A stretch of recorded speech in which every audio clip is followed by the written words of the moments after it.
Kembali lagi di Ketok Palu, masih bersama Pak Tragumala dan juga Bang Hamdan Zulfa. Tadi terakhir saya sedikit ngetis-ngetis nih, ngasih-ngasih buat netizen-netizen yang suka main sosial media. Apakah benar sekarang kita jadi takut untuk main sosial media karena ada UU ITE yang sebenarnya buat saya, Bang Hamdan ya, mohon maaf nih, buat saya UU ITE itu pasti tujuannya baik, Tapi masalahnya saya dan teman-teman saya, kita penyiar, konten kreator, pelawak, stand up comedian yang biasa bikin konten bercanda-bercanda, terus kita publish, itu jadi agak resah, Bang. Semua sekarang bisa tersinggung. Masalahnya kalau cuma tersinggung akhirnya impact-nya cuma marah, oke lah, kita bisa tinggal minta maaf gitu, atau kita diemin lah paling enggak gitu. Tapi sekarang bisa dipenjara, Bang, gara-gara bercanda, Bang. Udah banyak lah beberapa kejadian cuman gara-gara jempol ini, Bang, jempol nih. Mungkin lagi tiduran, nge-tweet, mungkin lagi ngantuk atau lagi emosi. Cuman gara-gara nge-tweet, setahun penjara, 2 tahun penjara. Masa sama kayak maling, Bang, kita? Nah, saya yakin undang-undang itu dibikin untuk tujuan yang baik. Cuman prakteknya malah bikin takut, Bang. Coba Bang Hamdan gimana menurut Bang Hamdan? Iya, sebenarnya prinsip dasarnya pidananya itu sudah diatur dalam KUHP sebelum ada undang-undang ITE. Oke. Mencemarkan nama baik, apakah seorang ataukah menyangkut etnis, suku, agama, sara, yang menyinggung sara itu sudah ada jauh sebelum ITE. Oke. Tapi dengan undang-undang ITE ini menjadi rame karena seluruh tindak pidana itu dicantumkan lagi dalam undang-undang ITE. Oke. Kalau dulu biasa bercanda antar teman, ngomong blak-blakan, itu sering tidak menjadi persoalan. Tapi sekarang bercanda terhadap teman yang misalnya berasal dari etnis atau agama tertentu, yang ngomong bercandaan, kemudian itu masuk dalam media sosial, elektronik, media sosial, apakah grup WA, ataukah di dalam Twitter atau Facebook, itu menjadi masalah. Betul. Menjadi masalah. Tadi hal menjadi biasa-biasa, tapi kalau orang yang merasa tersinggung, atau bukan dia yang tersinggung, yang bersangkutan, tapi yang berasal dari suku atau etnis yang sama atau agama yang sama merasa tersinggung, itu bisa kena pidana. Nah, itu batasannya sampai mana? Kayak misalnya nih, Bang, kita lagi ngobrol di sini nih, saya bercandain Bang Hamdan, Bang Hamdan dari Sulawesi ya, Bang ya. Misalnya saya bercandain kebiasaannya Bang Hamdan sebagai orang Sulawesi dan Makassar, Bang Hamdannya tertawa.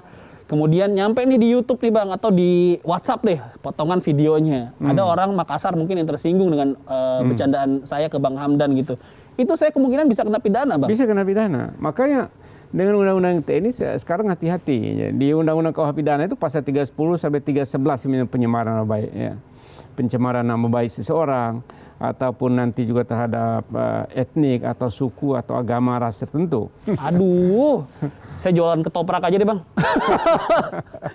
Mudah-mudahan gak ada yang tersinggung sama pasal-pasal kayaknya. Tapi ini saya juga pengen dapat ini juga nih, validasi lah dari orang yang suka main sosial media. Salah satu pegiat sosial media ada Bang Tuhu Nugraha. Halo Bang Tuhu.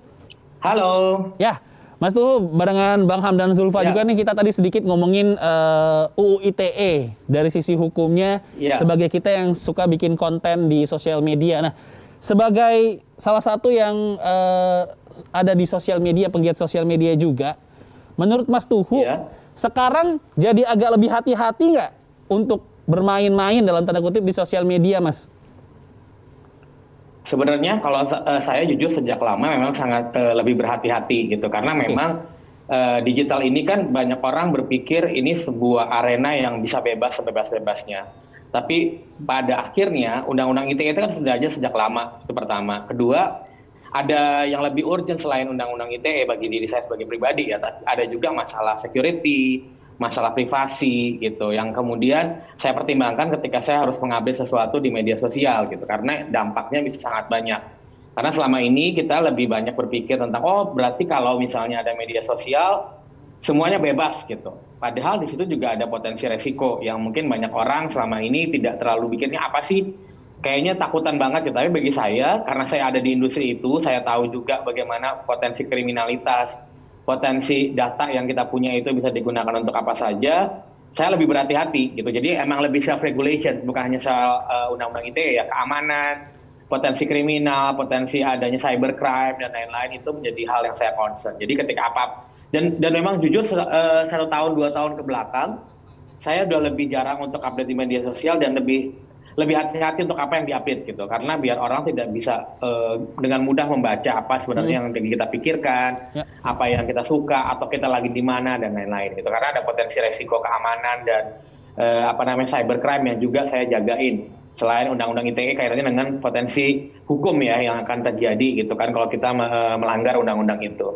Saya akan nanya ke Mas Tuhu dan saya akan kemudian minta tanggapannya ke Bang Hamdan.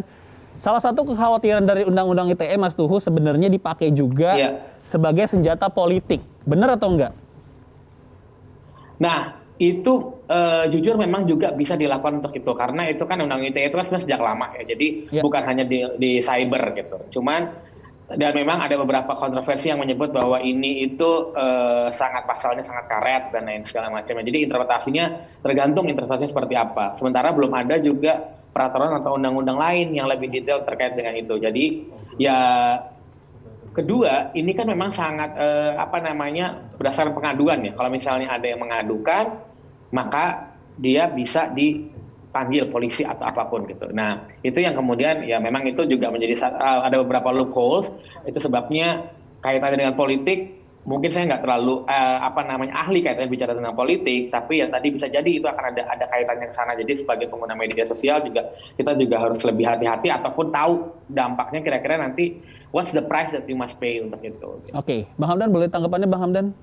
Ya, jadi kalau mengenai politik memang bukan saja melalui undang-undang ITE, tapi penyebaran informasi yang kalau ditafsirkan secara luas ya, karena undang-undang hukum pidana itu bahwa seseorang yang merongrong atau hendak menjatuhkan pemerintah yang sah itu dipidana. Terima kasih Mas Tuhu, dan jangan kemana-mana juga. Ternyata kejahatan itu bukan cuma ada di sosial media sekarang ini, bahkan sudah ada di TPU alias di tempat pemakaman umum.